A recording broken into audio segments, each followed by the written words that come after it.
할렐루야. 우리 좌우 옆분과 인사 나눕니다. 사랑합니다. 축복합니다. 예, 예. 오늘 수요예배를 통해서 오늘은 특별히 말복 같은 느낌, 아니 중복하고 말복고 사이. 완전히 날씨가 완전히 그냥 굉장히 더웠죠. 많이 힘드셨을 거라고 생각이 됩니다. 사람은 누구나 위기를 만나게 되죠.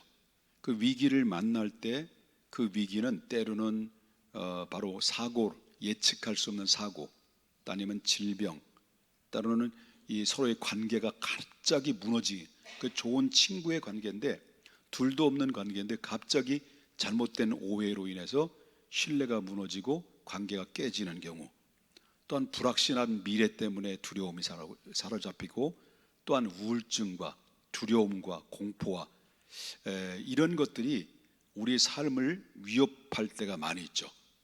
그리고 이 위협하는 것들이 예고 없이 찾아올 때가 많다는 거예요. 대부분 예측하지 못한다는 거죠. 그만큼 인간의 연약함을 보여주는 것이다라고 볼 수 있는데, 여러분들도 그런 경우들 많이 겪잖아요.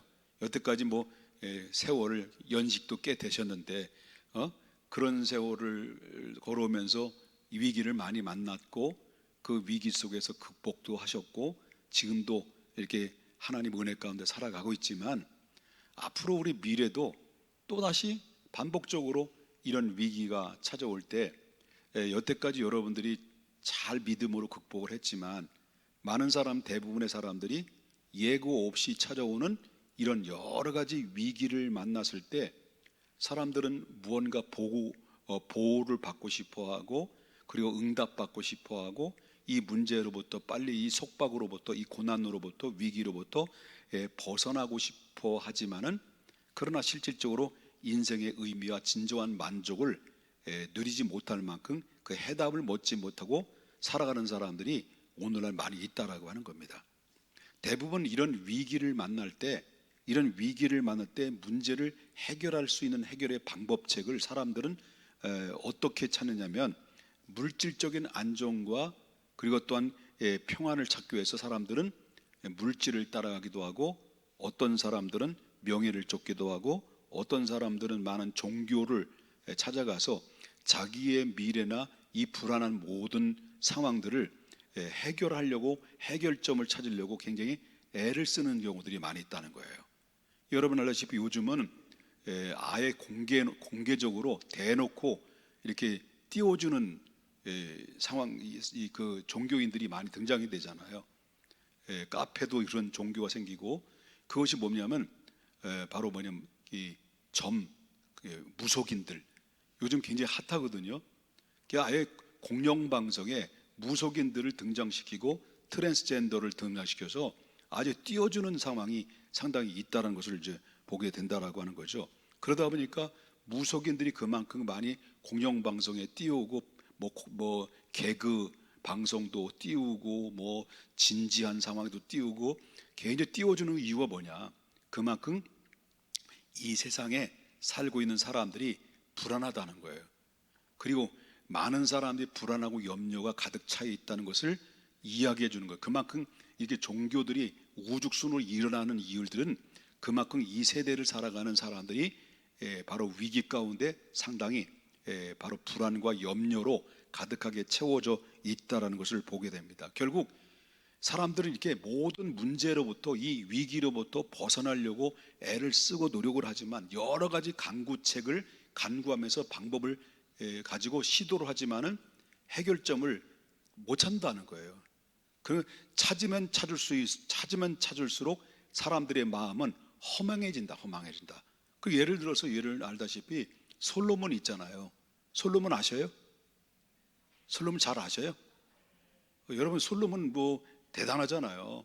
이 사람은 처음에는 하나님 앞에 나는 지극히 어린 자입니다, 하나님 내게 지혜 주시고 이 나라를 잘 다스릴 수 있도록 힘달라고 해서 바로 처음에는 1000번제를 드렸단 말이에요. 1000번제를 드려가지고, 그리고 나서 이제 하나님의 복을 받자마자 어때요? 그 외교 정책에 의해서 이방 여인을 받아들이죠. 그리고 한 사람 한 사람 받아들이다 보니까 몇 명까지 받아들입니까? 여자들을 1000명 받아들인 거 모르시죠? 솔로몬이 1000명 받은 거 몰라요? 첩들을 1000명을 건드렸어요. 근데 이 첩들이 다 이방인들이란 말이야, 대부분. 그 이방인들이 자기들이 섬기고 있던 우상들이 있잖아요. 그냥 왔으면 못만 왔을까요? 못만 온 게 아니잖아요. 그 데려오면 또 뭐예요? 또 최고로 미인들만 데려왔을 거 아니야. 그 미인계를 가지고 얼굴 디밀고 그 다음에 뒤에서 뭐 디밀었을까요? 우상을 내밀었을 거 아니야. 아무리 지혜롭고 하나님을 잘 믿는다 하더라도 여자들이 얼굴 디밀고 무상 디밀면 넘어지지. 그렇잖아요? 결국 무너졌어요.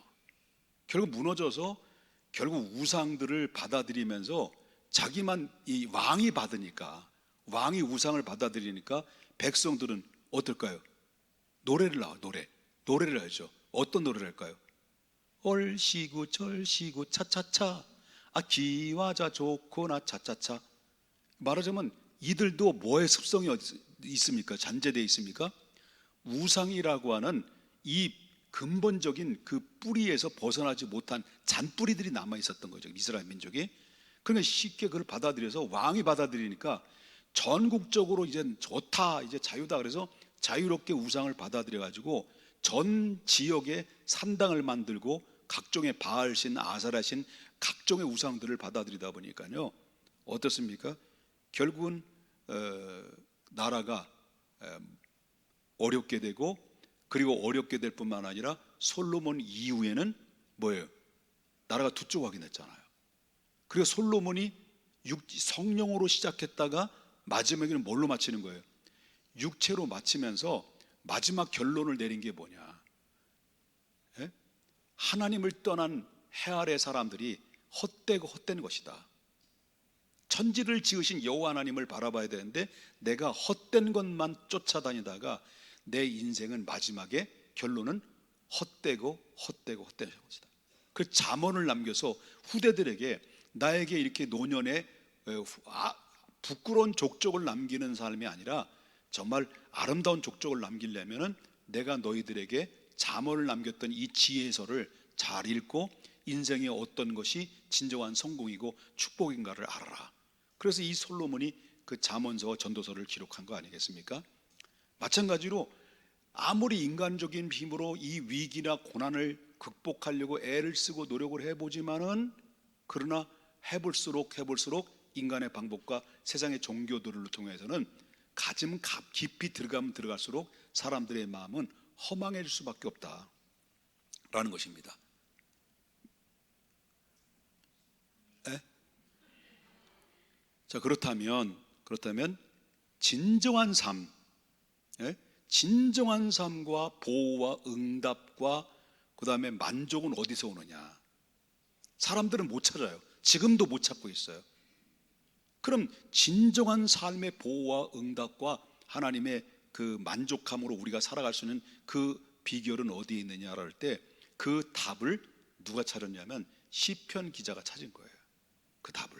그래서 오늘 본문에 이렇게 소개를 하고 있는 거예요. 시편 91편 오늘 주셨던 말씀을 보면 특별히 그 찾은 말씀 중에서 시편 91편 14절부터 16절에 저와 여러분이 함께 읽었던 말씀 중에서 이 시편 기자는 인생의 답은 이 고난과 역경과 이런 어려움 속에서 그분으로부터 보호를 받고 응답받고 진정한 만족할 수 있는 비결이 어디 있느냐를 할 때 시편 기자는 이 답을 이야기하는데 다시 한번 볼까요? 14절부터 하나님이 이르시되 그가 나를 사랑한즉 내가 그를 건지리라. 그가 내 이름을 안즉 내가 그를 높이리라. 그가 내게 간구하리니 내가 그에게 응답하리라. 그들이 환난 당할 때 내가 그와 함께하여 그를 건지고 영화롭게 하리라. 내가 그를 장수하게 함으로 그를 만족하게 하며 나의 구원을 그에게 보이리라. 이 짧은 세 구절 안에 하나님의 응답의 약속이 들어있어요. 그래서 여기 보면 하나님께서 내가 건지리라, 높이리라, 여기 보면 응답하리라, 함께하리라, 영화롭게 하리라, 장수하리라, 만족하게 하리라, 구원을 보이리라. 여기서 이 짧은 세 구절에서 엄청난 보화 같은 축복이 약속이 되어 있는 것을 누가 발견하냐면 하나님의 말씀의 음성을 듣고 발견하게 된 거예요. 그건 깨닫게 되고 우리 모든 사람들에게 공개하고 있는 내용이 이 비밀을 알려주고 있다는 것을 보게 됩니다. 이런 모든 복은 바로 사람이 만든 것이 아니라 하나님이 직접 말씀하신 거예요. 내가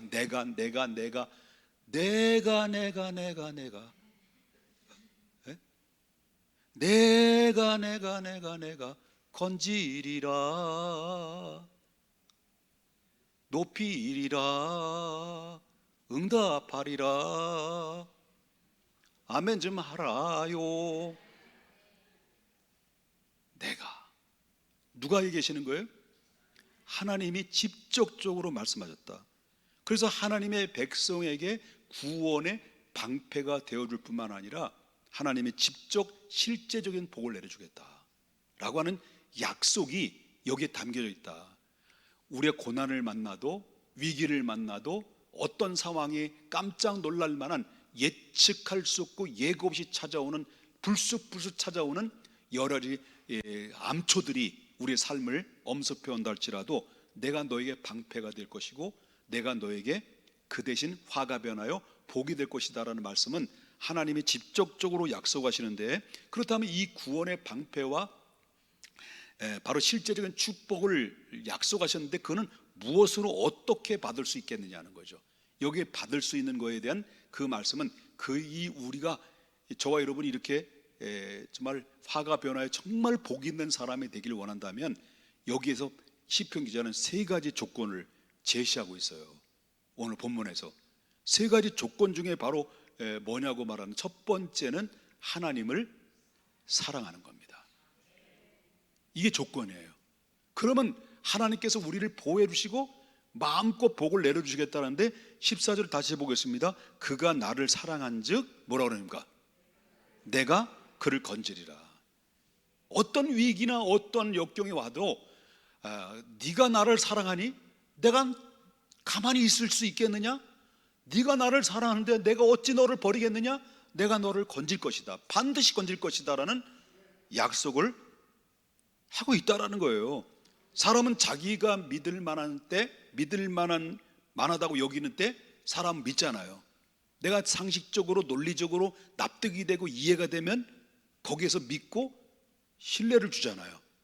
근데 하나님의 사랑하는 사랑은 뭘 의미하냐면 하나님을 믿고 신뢰하기 때문에 그 사랑이 그 사람의 삶의 중심이 되는 거예요. 그리고 삶의 방향이 설정되는 거예요. 내가 이분을 사랑하기 때문에 이분이 기뻐하고 이분이 원하는 삶을 살고자 하는 그런 마음이 생기는 것은 내가 하나님을 사랑하지 않고는 절대 하나님의 기쁨의 삶으로 내가 삶으로 중심이 되지를 못한다는 거죠. 그래서 여러분 누가복음에 보게 되면 한 여인에 대한 그 소개가 나와요. 누가복음 7장에 보면은 이 여인은 이제 뭐라고 나오냐면 보겠습니다. 누가복음 7장 37절부터 38절. 지루하지는 않으시죠? 이해는 되셔요? 한번 읽어볼까? 여러분 37절 읽어보십시다. 한번 시작.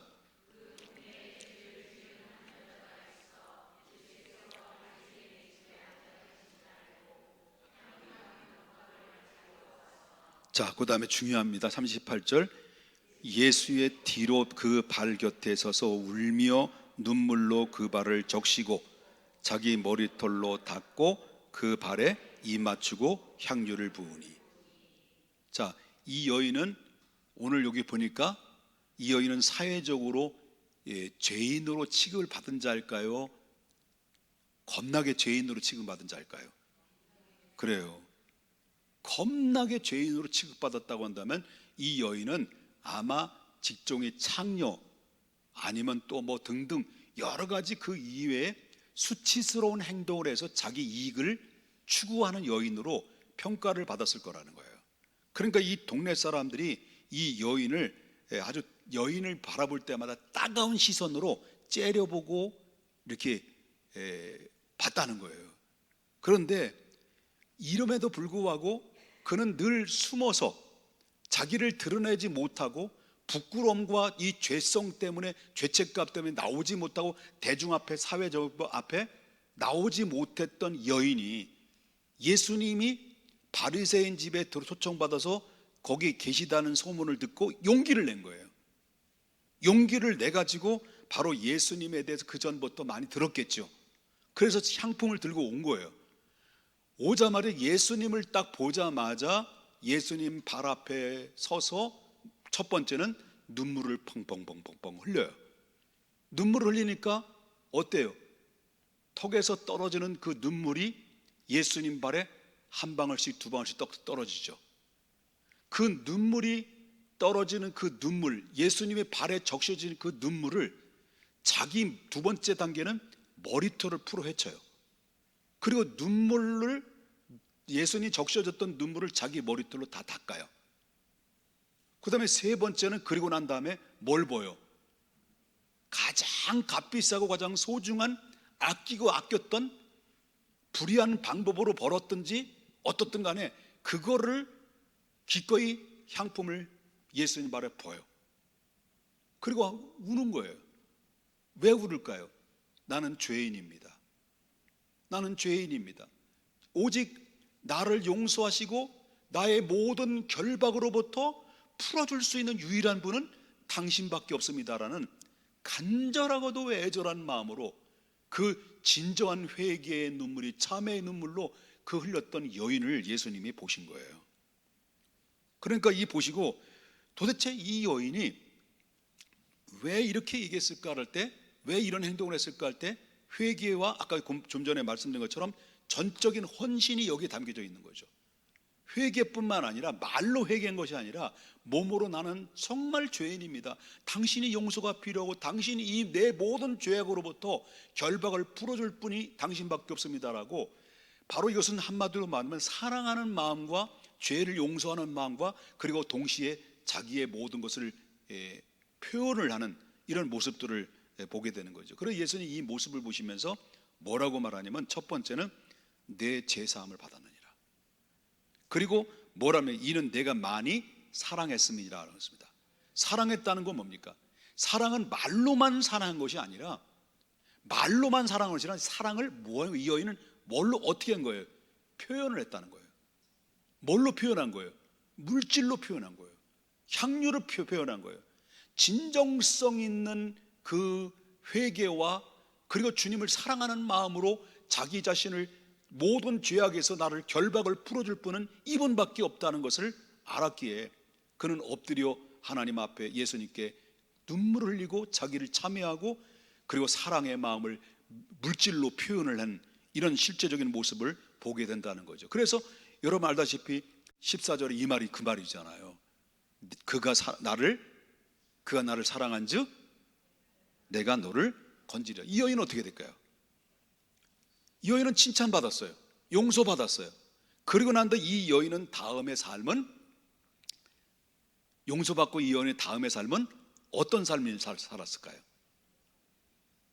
잘 살았을까요? 또 거짓거리 했을까요? 잘 살았겠죠. 이게 용서받은 기쁨.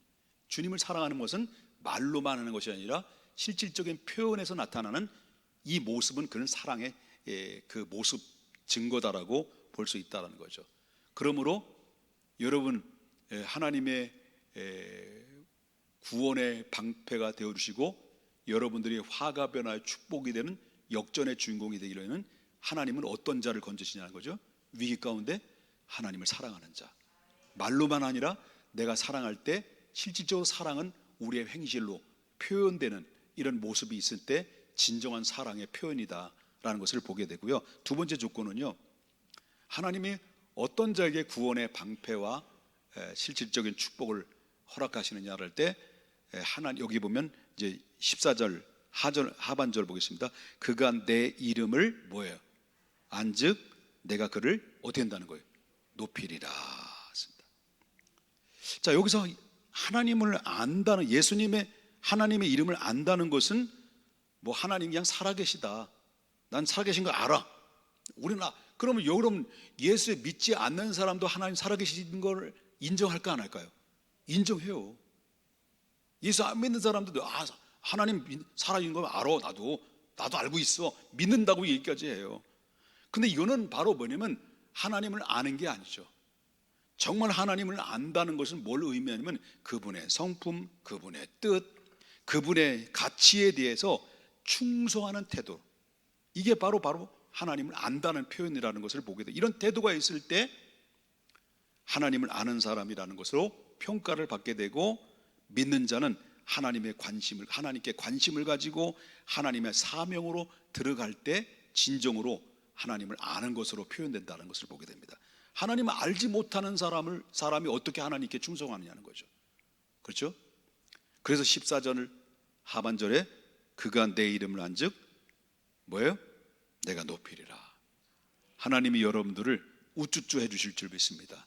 저 옆에 분 인사합시다. 하나님이 당신을 우쭈쭈쭈쭈쭈쭈 할 것입니다. 인사. 할렐루야. 마지막 세 번째 방편입니다. 세 번째 조건이죠. 그냥 주는 게 아니죠. 하나님의 나에게 구원의 방패와 축복을, 정말 실제적인 축복을 누구에게 주느냐 할 때 아무에게 주는 게 아니라, 세 번째는 하나님께 간구하고 의지하는 자. 자, 보겠습니다. 15절 보겠습니다.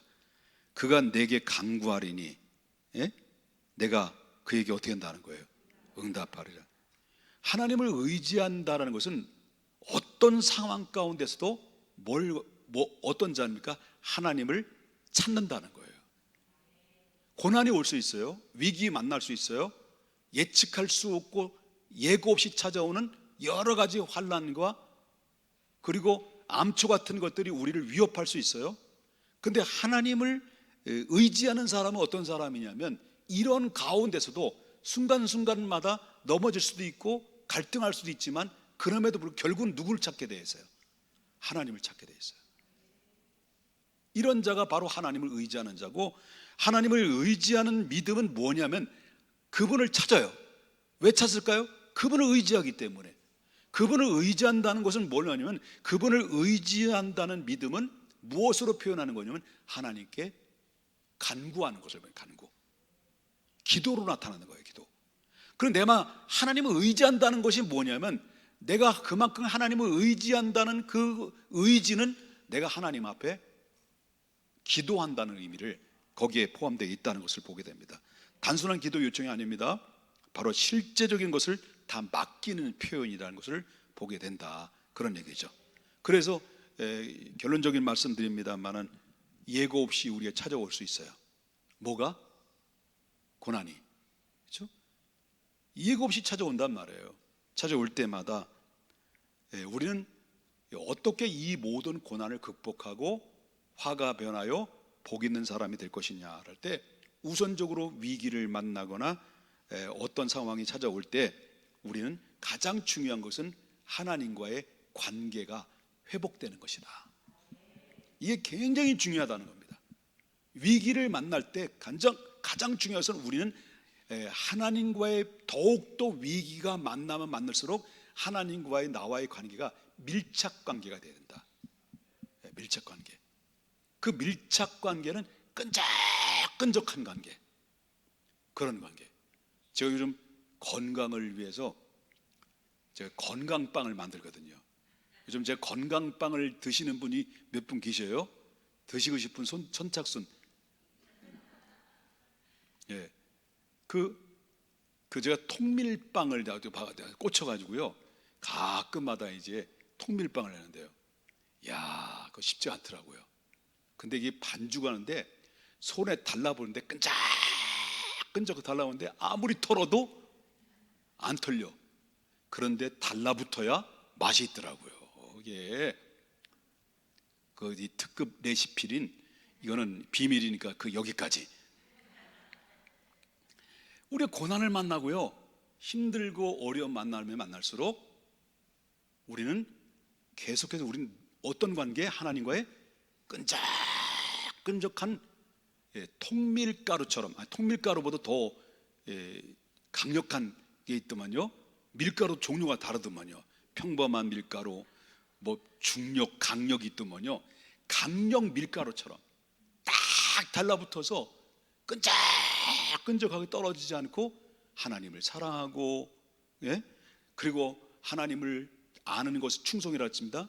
하나님 충성하고 그리고 하나님을 의지하고 간구할 때 하나님께서는 우리를, 여러분들을 건지시고 높이시고 응답하시고 함께 하시고 영화롭게 하시고 장수하게 하시고 그 다음에 만족하게 해주시고 구원을 보이셔서 하나님께서 이와 같은 이 관계가 건강하게 유지가 될 때 어떠한 화가 내게 미친다 할지라도 화가 변하여 축복으로 하나님 약속대로 부어주시리라 믿습니다. 지금 여러분이 숨이 막혀 견딜 수 없을 만큼 뭐 가정의 문제나 자식의 문제나 부모의 문제나 직장의 문제나 여러분 답답하고 해결점을 찾지 못하고 기나긴 세월 동안 정말 여태까지 인내하며 살아왔지만 조금만 더 참고 더욱더 이 세 가지를 여러분 끝까지 붙들고 나가다 보면 항상 우린 고난은 있는 건 아니라는 거예요. 항상 우리는 위기만 있는 게 아니라는 거예요. 언젠가는 또다시 우리에게는 아까도 말한 것처럼 계속 나를 건져주실 것이고 높이실 것이고 응답하실 것이고 함께 하실 것이고 영화롭게 할 것이고 장수하게 할 것이고 만족하게 할 것이고 구원하실 것이고 하시고 그냥 가시고 그냥 하시고 그냥 하시고요. 그래서 하나님이 여러분들이 화가 변하여 복이 되도록 하나님이 채워 주실 것을 저는 믿습니다. 걸어가시는